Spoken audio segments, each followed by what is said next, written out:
मनसे अध्यक्ष राज ठाकरेंचं dream project असलेल्या नाशिकमधील बोटॅनिकल गार्डनमध्ये शुक्रवारी काही गाव गुंडांनी तोडफोड केली आहे। यावेळी गुंडांनी तिकीट खिडकीची तोडफोड करत वनपाल आणि सुरक्षा रक्षकांना मारहाणही केली।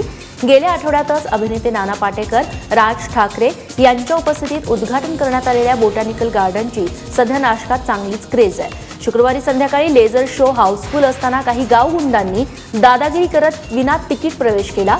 त्यानंतर काही तांत्रिक कारणास्तव हा शो बंद पडल्याचं निमित्त करून हुल्लडबाजी केली। सुमारे अर्धा तास हा गोंधळ सुरू होता। पोलिसांना मारहाण केल्याप्रकरणी कन्नडचे आमदार हर्षवर्धन जाधव यांना 2 गुन्ह्यांमध्ये प्रत्येकी 1 वर्षाची शिक्षा सुनावण्यात आली आहे। तसंच 10,000चा दंड आमदार जाधव यांना ठोठावण्यात आलाय। जिल्हा सत्र न्यायालयाने ही कारवाई केली आहे। 5 जानेवारी 2011 रोजी तत्कालीन मुख्यमंत्री पृथ्वीराज चव्हाण यांचा वेरूळ दौऱ्यादरम्यान मनसे आमदार हर्षवर्धन जाधव यांनी मुख्यमंत्र्यांच्या ताफ्यात गाडी घुसवण्याचा प्रयत्न केला होता।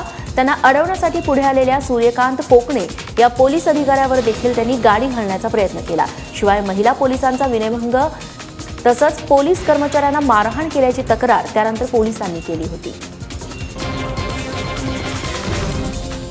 औरंगाबादच्या जिल्हा न्यायालयात खुर्चीच्या कारणावरून 2 वकिलांमध्ये तुंबळ हाणामारी झाली।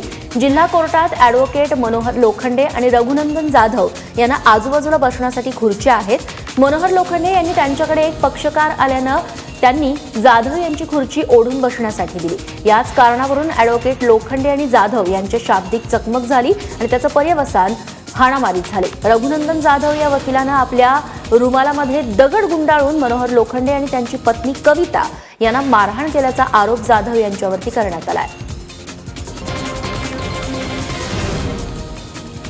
मुंबईतील पवई तलावात जाण्यापासून रोखणाऱ्या सरकारी कर्मचाऱ्याला न्यूटन जोशवा नावाच्या बोट मालकानं बेदम मारहाण केली आहे। हा तोच न्यूटन जोशवा आहे ज्याची पवई तलावात बोट पलटल्यामुळे 3 तरुणांचा मृत्यू झाला होता।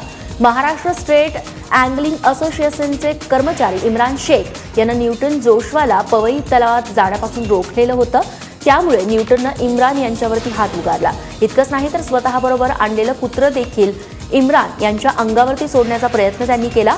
दरम्यान आता महापालिकेनं पवई तलावात बोटिंग आणि मासेमारी करण्यास मनाई केली आहे।